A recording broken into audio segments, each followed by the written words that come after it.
This week on Previews World Weekly, we discuss the new Black Panther trailer, Harley Quinn turns 30, and Spider-Man goes to the library. It's all happening right now on Previews World Weekly.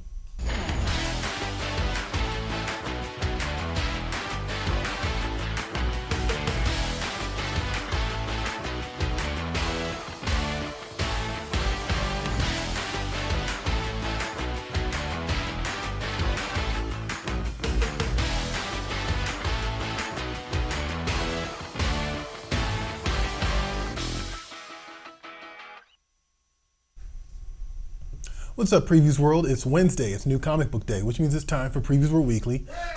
Hey, all right. Okay. I always forget that that's going to happen. I'm one of your hosts, Troy Jeffrey Allen. I'm your other host, Ashton Greenwood, aka the Duchess of Free Comic Book Day. Also, Queen of Halloween Comic Fest. There you go. Okay. Right you now. Can't crown yourself. That's not how that works. That's fine, but someone's got to talk about Halloween Comic Fest, and it's going to be me. It's going to be you, right? It's got to be me. It has to be you. So Halloween Comic Fest is going on right now. It is October. It is spooky month. We are celebrating all month long. Unfortunately, there's no in-store Halloween Comic Fest event this year. So in lieu of that, we're doing a ton of celebrations online. We have digital comics available every Monday in October. We have creator interviews going up. We have our bracket. Guys, our bracket kicked off yesterday. I'm so hype about this. We're doing this Monster Mash bracket.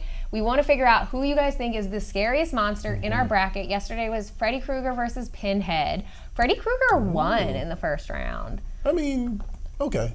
I feel like if we're talking about a fight, is that what we're doing, or is this like a preference thing? I just said scarier. Okay, because I'm an old nerd, so I think fight. Well, so the thing is like, okay, so I picked scarier because, so my Matt, one of our co-workers, recommended that we include Christian from Midsommar, who is 100% a monster. Interesting. Don't know that he could win in a fight against any of these like classic villains, but he's definitely scary. Yeah. That's actually an interesting addition, yeah. Haven't seen that movie. That's actually an interesting addition. Okay. Now, I just seriously watched Hellraiser for the first time. Oh, really? Right, like I watched 1 and 2 because everybody said skip everything else after that. And I guess there's a new one coming on Hulu. Yeah. So Hellraiser's kind of OP. Yeah. Hellraiser's a little OP. Hell yeah. So I don't know, maybe, but apparently Freddy was the winner. I guess they are kind of evenly matched in a way.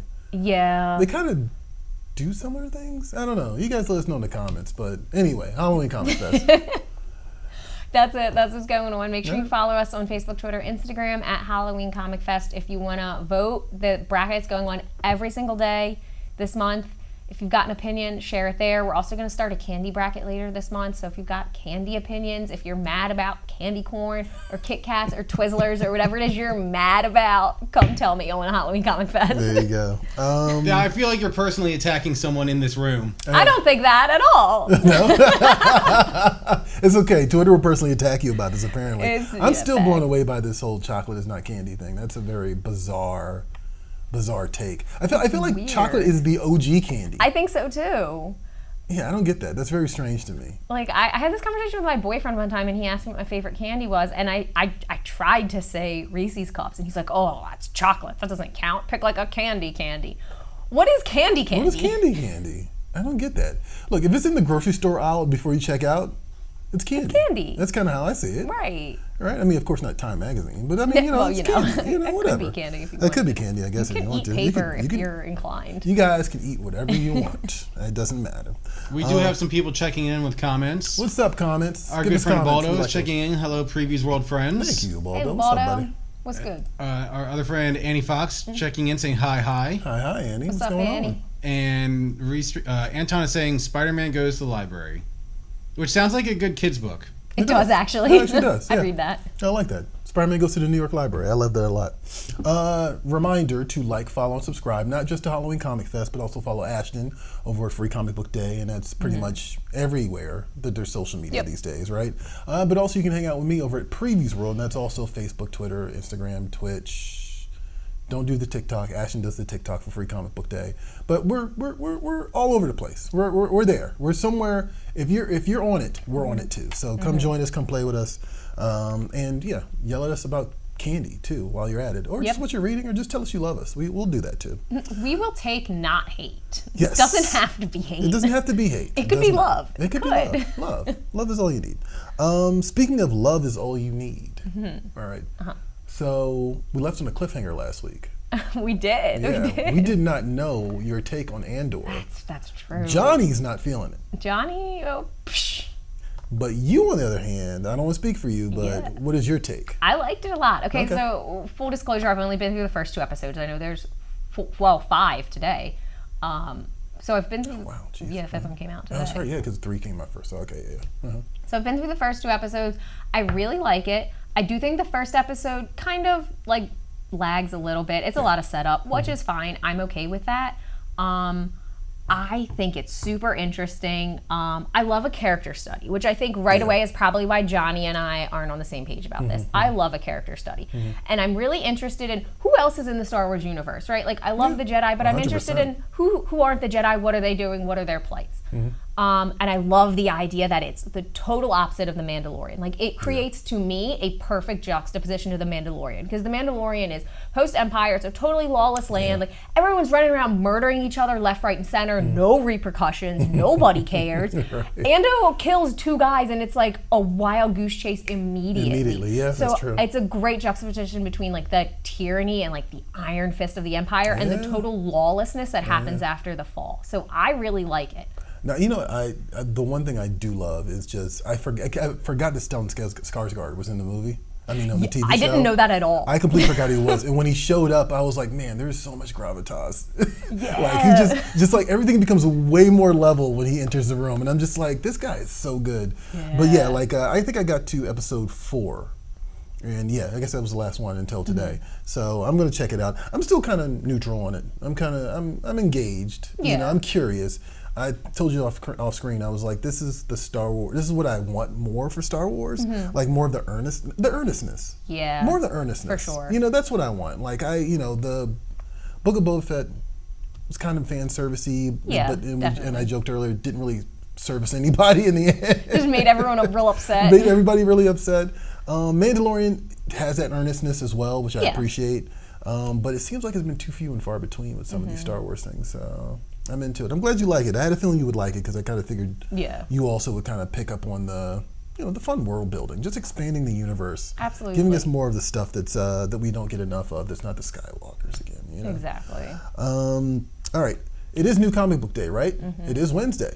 So we have our picks this week, and then we're going to show you what's available at your local comic shop. So let's get it. New Wednesday. Release Wednesday.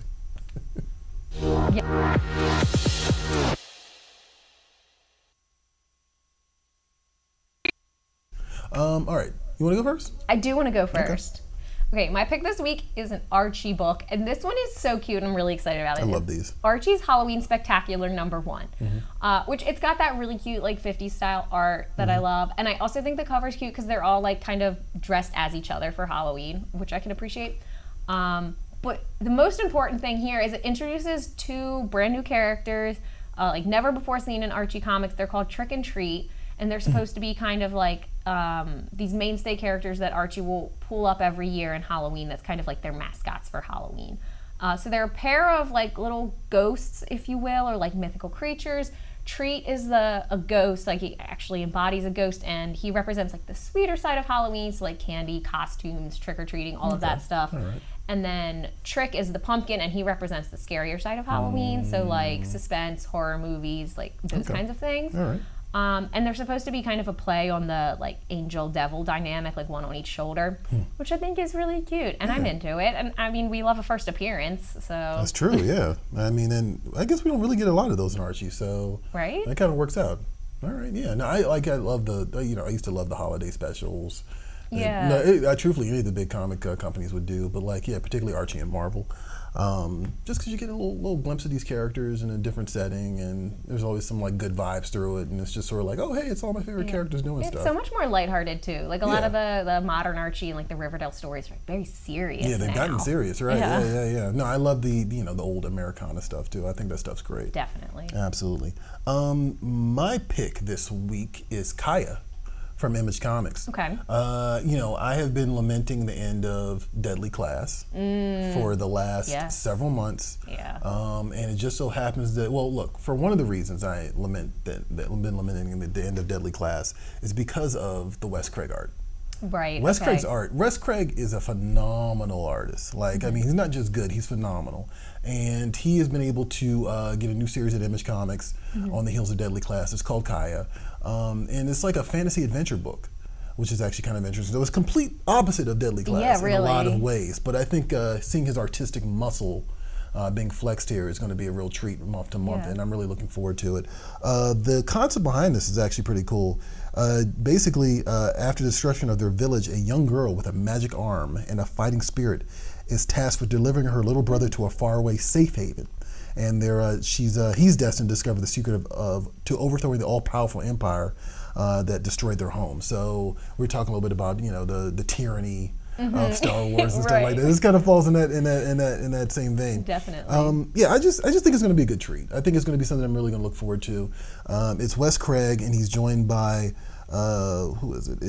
Actually, it's Wes Craig, artist and writer Wes Craig, and some letters by Wordy and Ann World. So yeah, I mean, this is going to be a curated experience. Yeah, really. Like month to month. It's interesting too that it would be such a 180 from Deadly Class. Yeah, well, I think it almost had to be.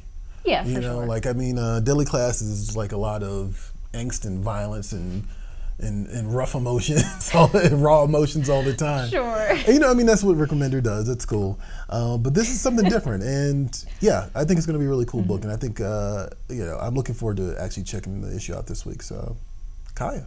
It's in comic shops this week. Kaya. Yeah. Of course, your local comic shop is not just home to comic books, right? You can also get toys and collectibles. So here's Natasha with the PREVIEWSworld toy chest, and when we come back, we'll do a little bit of news. Check it out. Everyone, here is this week's rundown of some of the toys, statues, and collectibles hitting store shelves for the first time. Let's take a look inside the Previews toy chest for the week of October 5th, 2022.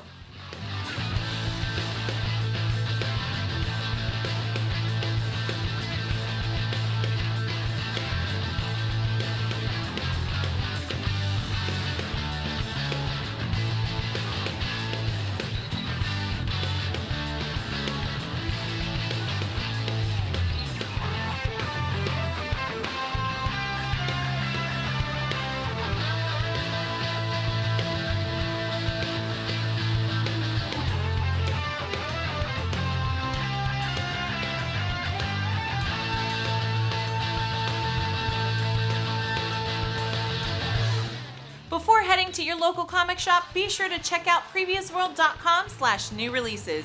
There you'll find a complete rundown of everything a toy collector could possibly want. We were over here marveling over the 3-0 Optimus Prime figure and just how detailed it is. And I said I purchased a 3-0 figure one time, and it was such a big get because those things do get a little pricey. Yeah, really. But they're super detailed, and I love it. It's just like this little, I don't even know what it is. He's like this little street punk post-apocalyptic Sounds cool. ninja guy. I don't know what it is, but it just looks so cool, so I grabbed it. So, but all those are available at your local comic shop this week. To find out more, head on over to PREVIEWSworld.com/new releases, and you'll get toys, collectibles, trading cards. Truthfully, sky's the limit. It's everything at your local comic shop listed right there. Facts. We do have some more comments. More comments. Let's go comments. Let's see. Ubaldo just says chocolate. Thank you. That's all you need to know. That's all I care about, right? I'm doing the whole 30 right now, so I'm actually really excited for M&Ms. Regular or peanut M&Ms? Peanut M&Ms. Okay, yeah. Peanut M&Ms. Yes. Come on. No, hey, I agree. Because actually, now of course chocolate is off the list, but also peanuts are off the list. Also so lame. yeah, so yes, very much looking forward to that. Anyway. And he says payday fun size, yummy. Oh, actually, you know what? Oh, payday's underrated. Paydays are underrated. I don't think I've ever had a payday. You never had one? Nope. What? I mean, a little bit goes a long way. I would probably say get the fun size because the actual bar, like, I don't know about you, Ashton, but It's aggressive. it's aggressive. It's like it's a lot of chewing, and I don't know, my molars just start to like rebel after a while. But it is delicious. It's great, but it's not something I'm going to eat every single week. It's a big commitment. It's a big commitment. And one more, and he's actually also saying, "Ooh, an annual animated Archie Halloween special. Make it happen." That'd be great. Oh, I'd watch that. That would be fun. Yeah. I'm down for that. Actually, I missed the. I know they had one like not that long ago, like an animated Archie thing. At least I thought they did. I could be wrong about that. I swear they did. Feel like we need to have like a fallow field for a minute because they did a lot with Riverdale. They did, right? So maybe we just need a break. Just need to let that one sit for a minute, and then we can circle back. We can circle back to some wholesome Archie fun after Riverdale. That's fair. I'm with you on that. All right. Man, oh man. Things have been going on. He's reflecting on Riverdale now. Yeah, I just remembered the whole like plot thread where they had a doomsday bunker that eventually turned into a sex bunker. It was just I don't know what happened. I feel like that's like I think our second episode. Well, the second episode we did together, you talked about this, and then we labeled the episode Archie's Sex Bunker. Oh my God, we did do that. More specifically, I should say I labeled Archie's. Oh Sex my God! And somehow we're still on the air. And somehow we're still on the air. You know, there's far worse things on YouTube. Trust me. I just needed you to know that that's where we had gotten to. That's where we got Riverdale. to. I mean, that's wow. That's wow. I can go into a whole tangent about that. Not even because like for or against it. I just remember the Archie movie being sexually charged. It was like a TV movie that came out in the early 90s. Right. And I just remember being like, oh my God, I don't know if I'm ready for this. And now jump forward like what, 20, 30 years. And here we are with Riverdale, which is like a whole nother level. I don't even know how it's still on TV. This is the last season, right? It is. It is the last season, but they've really found the line of what is allowed on cable television. You know, more power to them. You know, you got to mix it up. You got to mix up the brand. All right, let's talk about things that have been going on this week in the world, right? Yes. In the world of geekdom, specifically. News. Let's do it.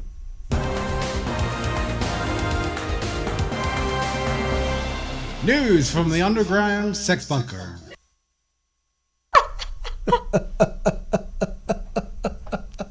Oh God, we're definitely on the bottom floor too. This is awful. All right. We're here now. I got a lot of questions. A lot of questions.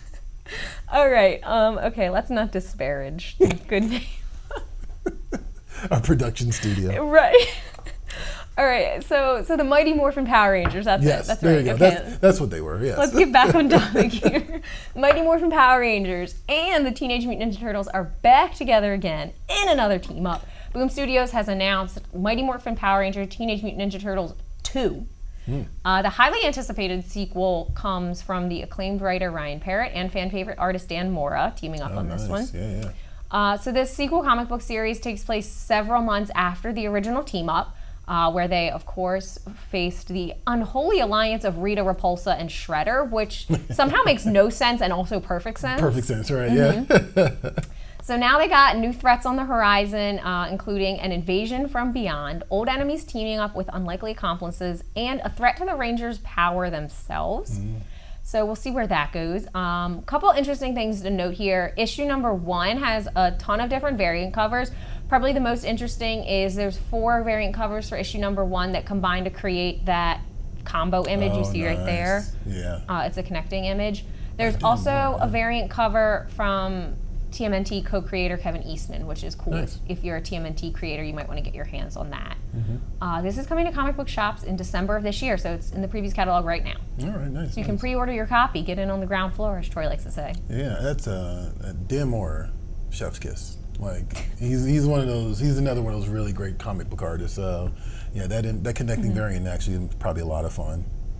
What else is going on in the world of geekdom? Harley Quinn. Oh yeah. Oh, she's back. She's back. She never went anywhere. We've had it. There's been like a lull in Harley Quinn stuff lately. Yeah. So maybe we're ready for it again. There was a hot sec where I was like, she needs to chill. Sit down.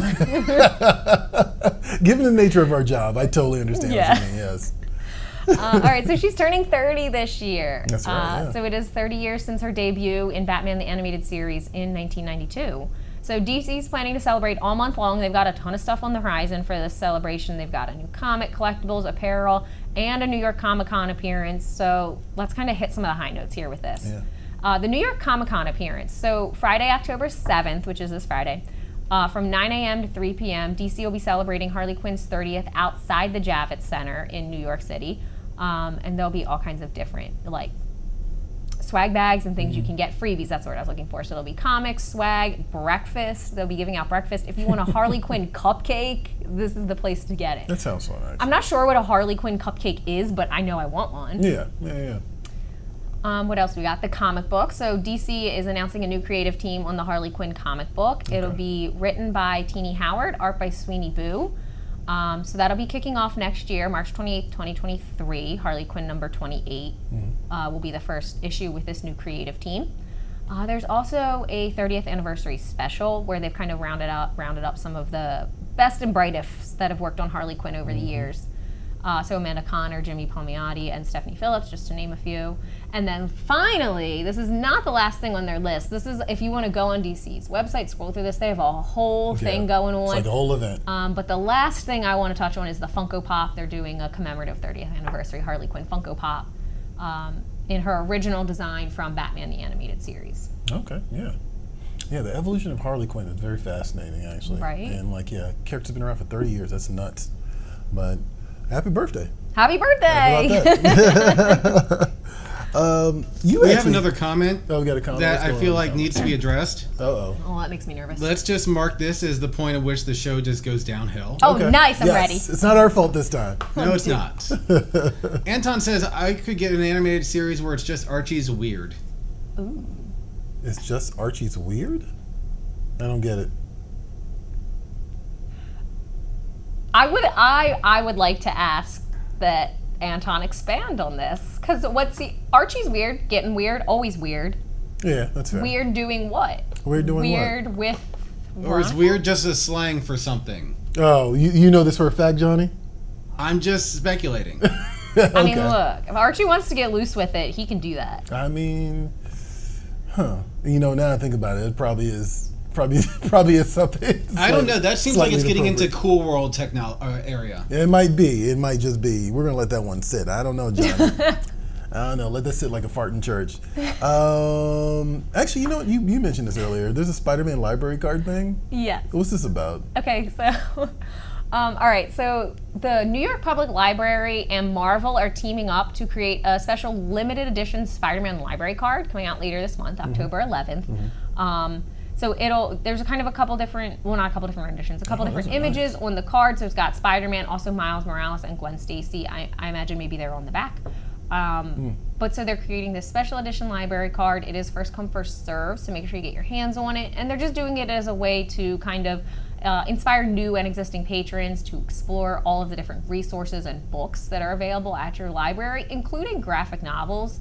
My mom works for the Baltimore County Public Library System, and she's said a number of times that their graphic novel section is the fastest expanding section in the library. Yeah. I mean, that's a real thing. I mean, a lot of companies, publishers in particular, have been really kind of hitching their wagon to the libraries. Yeah. So I get it. And look, as a kid, I definitely was like, oh, I can get comics from the library. Yeah, no, that's right. Yeah, I will do that. So I totally understand. I totally respect that. Yeah, that's actually a pretty cool image, too. I like the little library card. I kind of want one. That's funny. I know. I want one, too. That's interesting. All right. So if you're in New York and you have a library card or you want a library card, go next week and get this one because it's really cool. And get some for us, too. Get some for us. Get some for us and mail us. We need a P.O. box so people can send us stuff. Right? Although I can see that going sideways. Very quickly. Taking a left. Right. Okay. The big 800-pound gorilla in the room, 800-pound M'Baku in the room. I don't know what you want to call it. Wakanda Forever trailer. Right? It definitely happened. It did. There's a new one, I should say. There's a second one. I don't know if it's more transparent than the last one. I feel like it's kind of on par in terms of the things we see. Yeah. But it continues to look cool. Yes. And I am all about this Mesoamerican Namor design. Like, I think these are great. I love this is probably the most cultured Marvel movie of all the Marvel movies because there's just so many aspects to it. And I think Namor is cool. I think it's awesome. Did you get a chance to watch this, Ashton? I definitely did. Yeah. I think it's great. I love the little homages to Chadwick Boseman and kind of the scenes with them all in white. I think that's fantastic. Yeah. I mean, I don't see how this can miss. I don't see how this can be anything short of amazing. Yeah. Well, it's I think that I forgot about the wing feet. It's like these are these are the things that like Marvel, you don't have to do these things. Right. Right? But this is the stuff that kind of gets me as a comic book reader of a long time Marvel fan. Any other producer would be like, we're not putting wings on this guy's feet. It's stupid. This is dumb. Marvel's like, Yeah, let's do it. That's who he is. That's Yeah. what he does. And like, that's great. I mean, even the comics have kind of shied away from that. Like, you know what I mean? So to kind of see them embrace that is great. Yeah, there's a great cast and everything. I am very curious about this. Particularly, I was talking to a friend of mine about this just yesterday. I'm curious how they're going to remove Chadwick Boseman from the narrative. Right? Okay, yeah. I mean, that's a given at this point. Right. He's not going to be Black Panther by the end of the film, at the very least, right? Right. And they've already said that they're not doing CG. And if you know anything about the comics featuring Namor and Black Panther, those two have a very bitter rivalry. And, you know, we saw some images of Wakanda getting flooded, Right. which is kind of interesting, right? And that has happened in the comics before. So, yeah, I'm just very curious how they're going to play this off, because on one side, you, I guess, ultimately would like Namor to have his own movie down the line. But can you imagine the level of dislike?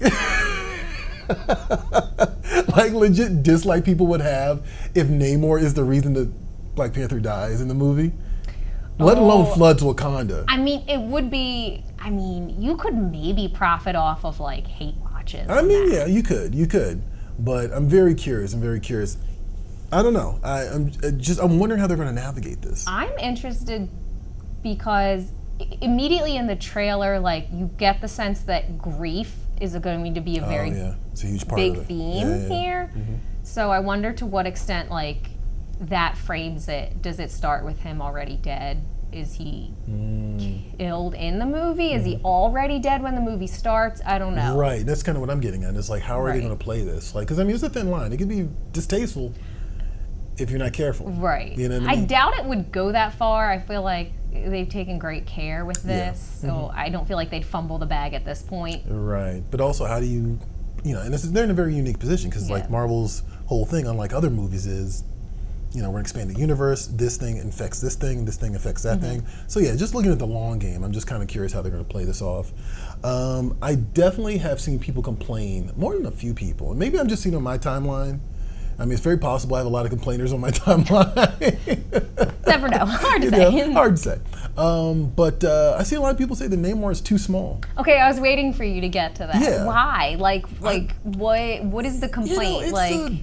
Is it just, oh, he's too little and that's the end of it? No one has expounded upon. I mean, I guess it's, I assume, you know, it's the same thing. I used to have this guy who used to come to the comic shop all the time, and you complain about, you know, oh, you got to get a certain actress to play Power Girl because of her body, right? Like, he would obsess over this, right? Making everyone uncomfortable. I just want to point that out. Perfect. Right? That's what I like to hear. Making everyone in the shop Great. uncomfortable, right? Not getting the social cues that, like, like, we don't care this much, right? And it was really interesting because I kind of feel like, in a way, that comes from the same mentality here, which is, you gotta understand, these are drawn characters. A lot of everything about them is exaggerated. I don't want to say a lot. Everything about them is exaggerated, particularly for the drawn page, because comics are a dynamic medium. Superhero comics, in particular, are a dynamic medium. But yeah, I just seen a lot of people just be like, "Oh, he's too skinny, he's too that." I've seen creators, like comic creators, complain about how big he is, and I'm just sort of like, a real person has to play this, guys. Right, not everybody's The Rock. Not everybody's The Rock, right? I think there was a moment too where people wanted The Rock to play him, which I think might be also part of this. Oh, do you know what? Oh my God. We could get into an entire like side conversation, a side quest, and maybe this is a conversation for a different show, but like fan casting is so detrimental to a movie. It can be a problem, yeah. Because you get so married to it, and then you hate the movie before you get so married to the idea of like Rock's gonna play Namor, and then he doesn't get casted, and now you already hate the movie and this actor before you've seen even a minute of the film. That's so unreasonable. Also, The Rock is, just as a personal note, hugely overexposed. Right, yeah. He doesn't need to be in a Marvel movie too. Right. You know what I mean? No, I agree with you 100% on that. The fan casting sometimes gets way out of control, and it kind of like makes an uphill struggle for the actor. Yeah. But I'm going to go on the record and say this actor, I cannot remember his name right now, sorry, who's playing Namor, this is going to be like a Michael Keaton, Heath Ledger, Batman type of situation where everybody's going to regret, like, going to eat their words by the end of the film. I hope so. I think he's going to bring it. I thought he was compelling in the trailer. I also think... Yeah, right. That's the thing, right? It's like in the trailer he's compelling. He is. And you can be imposing without being a big guy. Right. Like Heath Ledger was very imposing as the Joker. He was like 5'10". You don't have to be a big guy to give off a big presence. No, absolutely. And I thought he accomplished that just in the 2-minute trailer. Right, absolutely. So I'm curious. Well, I'm very curious about this movie. I just, from a storytelling perspective, how they're going to navigate all this. You asked me a question that was complete and total sacrilege. Yeah, I was ignorant, you guys. I was very ignorant. Let's run it back. Run it back. I asked you if Namor was Marvel's answer for Aquaman, which is offensive. It's offensive because as we all know, Obviously not. we all know, Namor came before Aquaman. Like big time. Which is probably I would say true. like maybe about 15, 20 years before Aquaman. But you have to make an allowance for the fact that like your average Marvel movie watcher is generally not a comic book reader. Of course. I was just giving you crap just to give you crap. Yeah. But I also thought it was really interesting because you made a point about like, well, something can be said for people know Aquaman more, right? Yeah, Aquaman's way more popular. And I think that's interesting. Aquaman's more popular, but you also kind of like, I feel like Namor is at an advantage in a way because as much as maybe now we kind of think of Jason Momoa as Aquaman, right? Okay, yeah. Previous to that, he was just like a running gag on Family Guy. He sucked. Yeah, And previous and like to that, on Big Bang Theory too. on Big Bang Theory, right. And like previous to that, he was just part of the Super Friends and not really the one that people really cared that much for. Like, you know what I mean? So Namor has kind of a clean slate, at least in that regard. You know, in terms of the mainstream and what they think I of would this character. argue it was really impressive for Jason Momoa to basically erase Aquaman's history of sucking in one movie. Right. Like, that's a feat. I mean, it was definitely a concentrated effort. Yes. Like, it was 100%. I want to say somewhere between director James Wan and Zack Snyder and Jason Momoa, this was like a laser-focused attempt to redeem Aquaman. Clean in up some the way, shape, or reputation. form. Right, yeah. I mean, I really do think that's what it was. To the point that even the comics sometimes, like every first issue of Aquaman is always like, I don't suck. Like that's been an ongoing thing. It's like every first issue of Aquaman is like, I don't suck. This is what I do. I talk to fish. And it's like, all right, I guess so. Whatever. It's cool. But anyway. Can you talk to sharks? He talks to whales, sharks, like all of the above. Those are some of the similarities that Namor and Aquaman do Put have. together an army of like great white sharks, bull sharks, and tiger sharks, and just like wreck everybody's day. They've done that. They've definitely done that before, That's for bomb. sure. Yeah, absolutely. Namor, on the other hand, just likes to flood entire cities. He's flooded Wakanda and New York City. Yeah, that's outrageously petty. That's Namor. That is unbelievably Namor, he is the king of Atlantis, and he dislikes humans because they are polluting the ocean. That's a good reason. Which is a very good reason. Great. And has consistently been his reason for like decades. Good reason. I like it. I'm behind it. He definitely has a complex, you know, and he's all. My friend yesterday called Namor the Toxic King.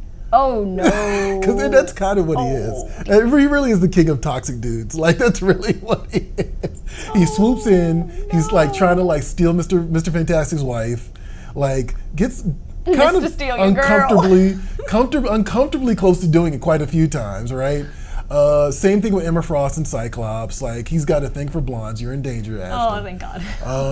Great, that's what I want to do. And he also just has the power of like basically, what is it? Like the ocean is like what? Like 60% of the Earth. It's way more than that. It's way more than that. Like 90. It's like 90% of the Earth. He has it at his disposal, and he has done a lot of really petty stuff in service of that. So. There you go. I have an interesting point that I need to address though. What's up? Going back to the Aquaman conversation about how we can talk to fish. Producer Johnny Rose, by the way, guys. You haven't made an appearance on the show yet. So. Technically, should Aquaman be allowed to be talking to dolphins since they are technically mammals? Oh no! If they're saying fish, that's not a fish. Huh? That's a good point. Also, whales are not fish either. Yeah, right. You're absolutely right about that. Mammals. They're also mammals. Oh man, you just poked a hole in all of this. Man. Well, actually, I don't know if it. I guess I think maybe it just extends to DC might sea want to creatures. revise that marine biology. Yeah, let us know in the comments, guys, what you think. Somebody about that. Google. I'm gonna Google it. What would I Google? Aquaman talk. What? I don't know. What animals can Aquaman? We can also ask the chat to figure this out, guys. Somebody Google this for me. We got a show to do. Right, we got to do a show because we'll just sit here looking at our screen like, We do have a couple more comments. Okay. Ubaldo is saying that Cinemark is doing a double feature of Black Panther and Wakanda Forever. Ooh, cool. that's cool. I'm sure there's a bunch of movie theaters that are also doing that. Oh, so. for sure. Let's What else see. we got? Anton, he believes that Black Panther is already dead. That was kind of my thought. I Yeah. had no reason to think that other than just knowing they weren't going to CG it. So Right, I wasn't yeah. sure how else other than you start the movie, he's already dead. He died from X, Right, Y, and Z right. thing off screen. And I mean, I do like the idea of utilizing that cast more. Yeah. Like not just centering it around like Chadwick Boseman as Black Panther, but utilizing a really great cast. Yeah. Like so, yeah. I mean, that's also kind of cool too. One other thing I saw, and we'll get off the topic of Black Panther, right? This cracks me up. You guys might not think this is funny as I thought it was, but there's also been one of the complaints about Black Panther is like, oh well, it's been about the MCU, this phase of MCU in general. Is that it's not as good as the previous phases, right? Okay. It's, you can think about that any way you want to, but there's been definitely there's definitely been a corner of the internet that's been like, oh, they're ruining the MCU, and there's definitely been people like, see, I told you this wasn't going to work or whatever. It's just a lot of that, right? God, okay. And then I caught this video on TikTok, and the way it started was like, oh God, it's one of those videos, but the punchline was so good. Johnny. No, there's no audio for this. Oh, we can do audio for this? Oh, okay. Oh, well, see, it just ruins the whole thing. I wish you would have told me that beforehand. Basically, this guy comes on screen. I'm not gonna lie. You see this white guy on screen, and he's sitting there like, "Oh, this is why Black Panther isn't going to work." And then he's like, and he gives you top 5 reason. Reason number 1: two Panther is not the name of the title. I just thought that was hilarious. Maybe I'm the only one who thought that was hilarious, but I thought that was very clever. And kind of defied my expectations what this guy was going to say. Because I've been hearing a lot of it. I've been hearing a lot lately, especially on YouTube. So I was hoping that was going to be like a reference to Too Fast, Too Furious. That's exactly what it is. Like, is there audio for the TikTok? Because There is, yeah. I'm going to find it. Yeah, but I guess we can't reproduce the audio for whatever reason. So wah wah. I mean, I can try and lip sync it if you want me to. Decline. It's okay. It's okay. Sorry, guys. Sometimes you set up the punchline doesn't work out that way. Anyway, let's do a trailer. So one of the books out this week is a book called 3 Keys by David Messina and Company. It is from Image Comics. So here's a trailer for that. When we come back, we'll talk a little bit more about it.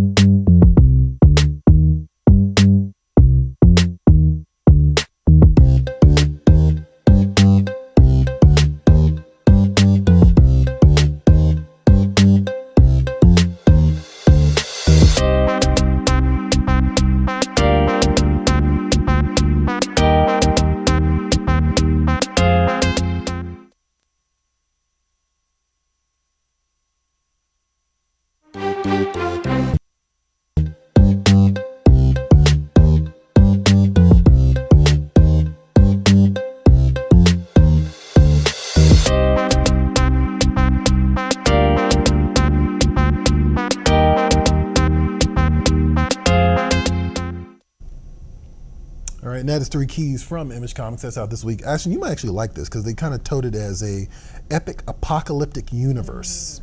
And like David Messina, who's actually worked on the Han Solo series from Marvel. Okay, yeah. He is writing and drawing this one. So this is another one of those, like I keep saying curated, but it's kind of the same thing with Wes Craig, where it's like they're just giving the reins over to the artists and letting them kind of curate this experience from the ground floor up, which is actually kind of cool and kind of interesting. Yeah. And you get some really cool stuff. I mean, that's how we got Sin City, for example. Right. So check that out. That's in comic shops this week, especially if you like kind of just weird sci-fi stuff. Like you definitely saw the cat, who's part of the mix, and like the female character is like also part of the mix as well, and like they're kind of together trying to like stop this ancient evil. So yeah, check it out. It's in comic shops this week from Image Comics. It comes with 2 covers, and that's available now. All right. Another comment. Okay, yeah, what's up? So, about Aquaman, Romero Garcia is chiming in saying, I think he's covered if it's sea creatures. Yeah, that's kind of Okay. what I was going to say. I think Not exclusively fish. not exclusively fish. I might have Okay. just said fish, just kind of blanket, Man. but yeah. Oh, do you know what would be a really petty way to talk to sea creatures? How? Like you get all of the sea urchins. Have you ever stepped on a sea urchin and then it's just in your foot and your life's ruined for like the next no. week? Thankfully, I've never done that. Okay, I have not either, but my mom has, and it seems terrible. Okay, so you get together all of the sea urchins of the world to just like take over a city, or like the Avengers, or whoever it is you're trying to team up against, and just like you get all the little black bits on you and it hurts, and the only way to get them to go away is you've got to like crush them, but it hurts more. That's very petty. Very petty. That's very petty. I can see Namor doing that. Sea urchins.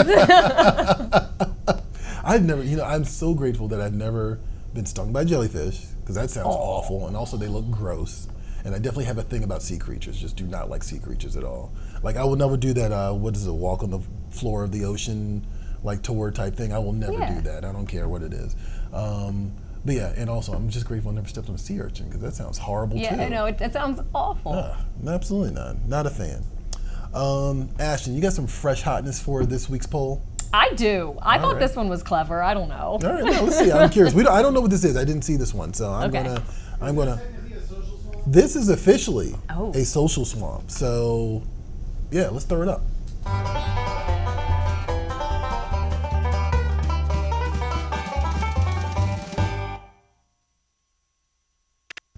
Okay, so it's October, it's spooky season, and also I watched Sandman and then bought the comic books, so I just kind of mashed all of that together into this week's poll, which is, of these ridiculous nightmare people, who would do more damage before Dream could stop them, between Freddy Krueger and the Corinthian? Interesting. Wait, so the Corinthian from Sandman? Yes. Okay, I didn't read all of Sandman, so I'm definitely behind.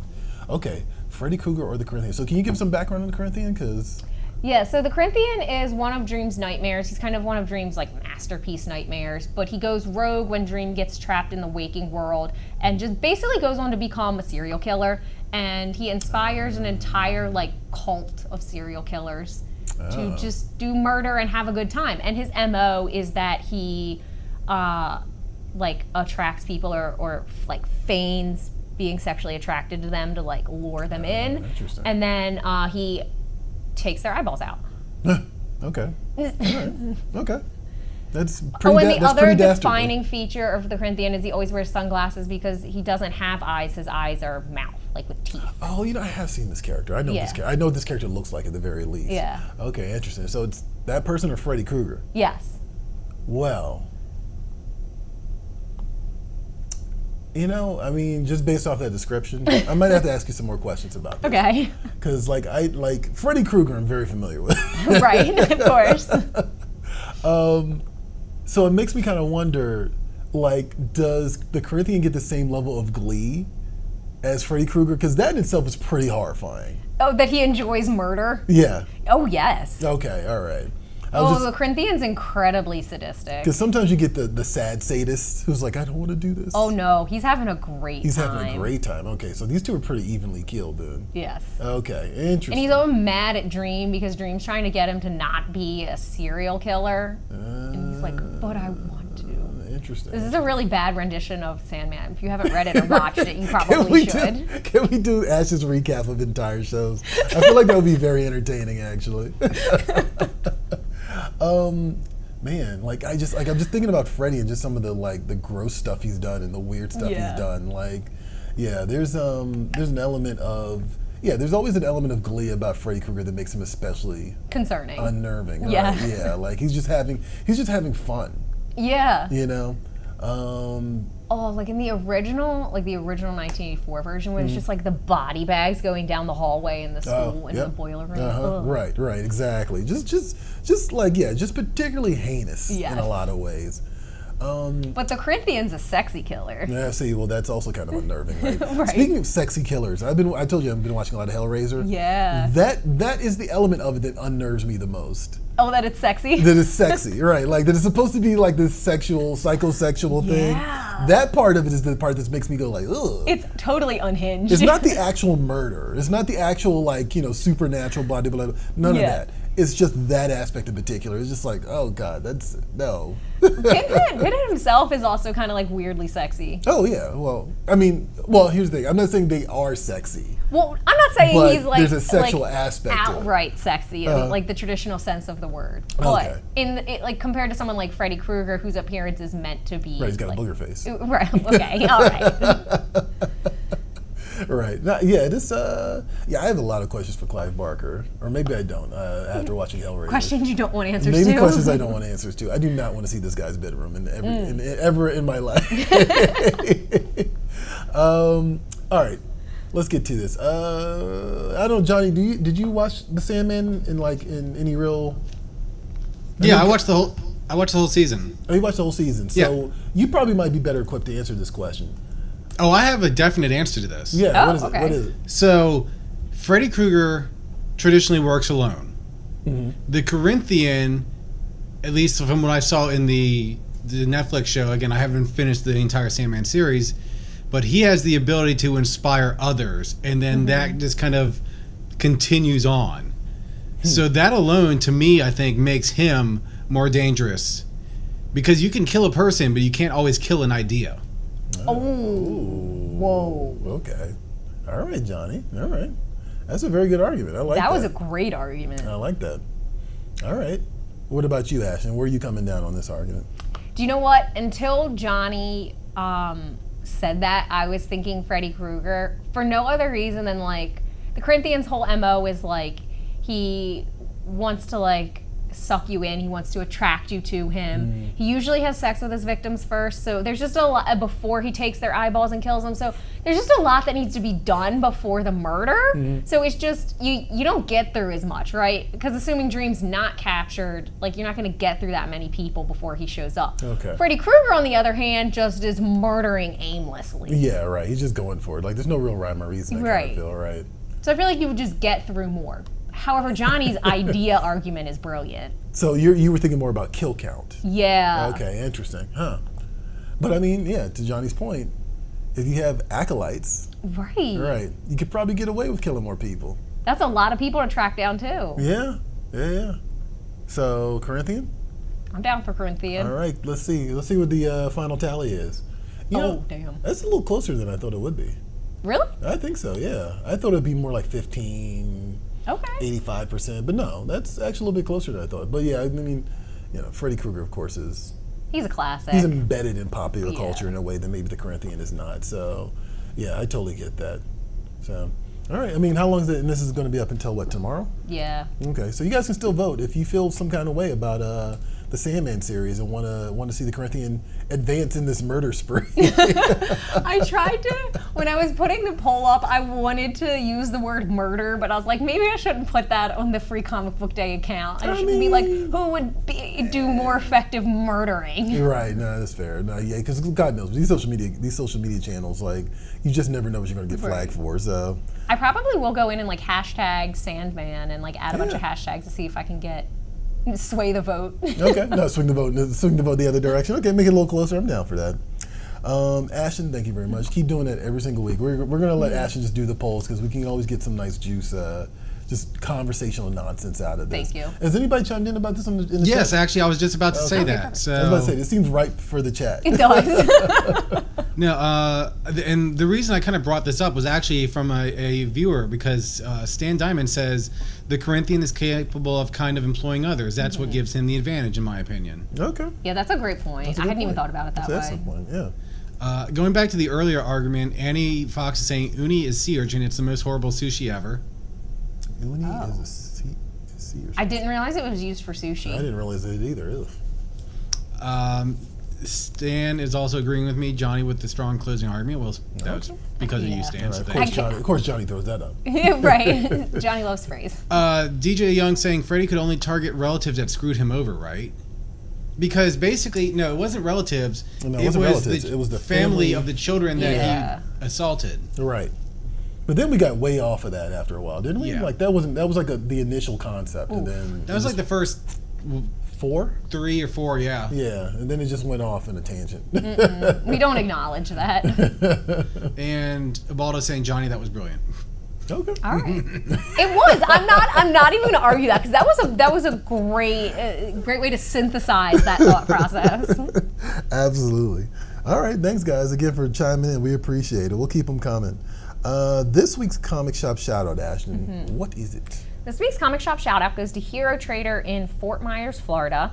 We want to send some extra special love to them since they kind of probably took a beating from Hurricane Ian. Oh yeah, jeez. This shout out comes from Randy Diaz. They're apparently the GOAT in Southwest Florida of comic book stores. So Oh, shout out Southwest them. Florida. Okay, I was like, what is SWFL? Did we vet this before we put it up? I was like, what does that mean? Okay, all right, Southwest Florida. So we'll show you some pictures inside of their shop during the credits roll. If you hang out, you can see inside their shop. We're also going to be sending them love and hoping that their shop is still standing, is still in good condition, all of those things. We weren't able to find any update on kind of where they are post-hurricane. If you want us to shout out your local comic book shop on the show in a future episode, find us on social media, tag your shop. If they don't have a handle, just leave their name and use the hashtag #SupportYourLCS. We'll find your local comic book shop, shout them out on the show, and give them some love. All right. Real quick, let's talk about things that, you know what, this is homework. You know, these are the bonus points that you get for watching the show this week, right?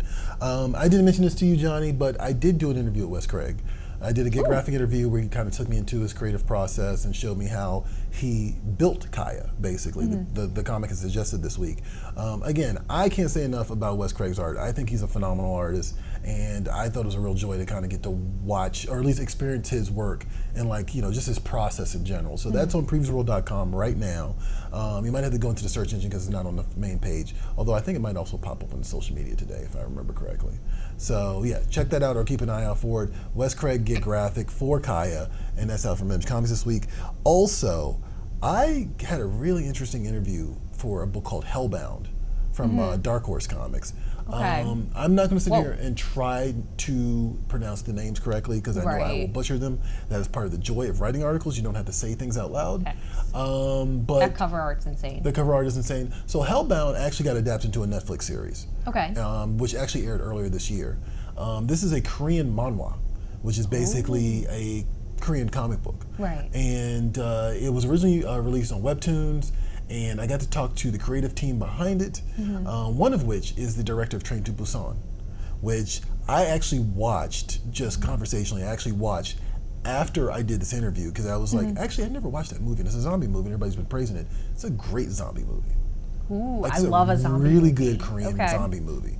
Cannot recommend it enough. And I know I'm late to the party because I know a million people have been telling me for years to watch it, but it's really good. So based off of that alone, I anticipate this book being a lot of fun. It has been out for a few months now, but because it's spooky season, we decided to drop it, drop the interview. So definitely check that out. You get a little bit of insight into the making of that comic as well. Also, Ashton. Oscar Isaac. So we joked about this earlier. Yes. I got to do an interview for a book called Oscar Isaac Presents Head Wounds Sparrow, which is from Legendary Comics, right? This is a concept that Oscar Isaac came up with, right? Okay. But when I sent out the email and I got the questions back, the folder they put it in said Oscar Isaac interview, and I was like, wait, what? Which was a little, it was alarming and also kind of exciting at first. Right. But that's not to discredit Brian Bucolato, who actually wrote the comic. Right.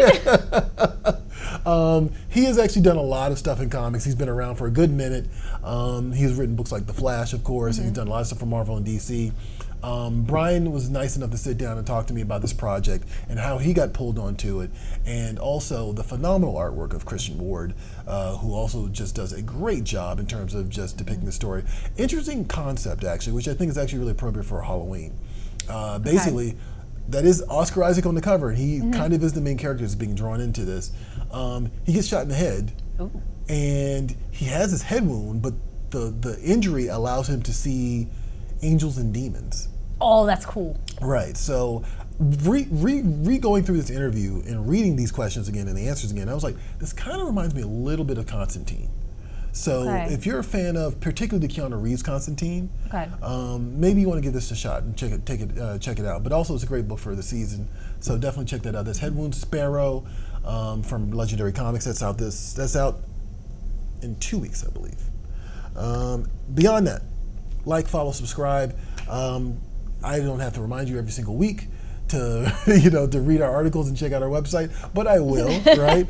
But the easiest way to kind of keep track of all this stuff is to like, follow, and subscribe. I am Troy over at PREVIEWSworld. You can go hang out with me at PREVIEWSworld and hang out with Ashton over at Free Comic Book Day. And that's pretty much everywhere, right? That's TikTok, Instagram, Facebook, Twitch. Twitter. Yeah, you can find us all. Kind of flubbed that, but that's okay. And that is, I guess that's it for PREVIEWSworld Weekly, right? I think so. I think so. We made Coming good in on time. Last week we were on. It was Tangent City, guys. It was wild. Should have been there. But that's it for PREVIEWSworld Weekly. I'm one of your hosts, Troy Jeffrey Allen. I'm your other host, Ashton Greenwood. And we will see you all at the Spinner Rack. Catch you later. Come on.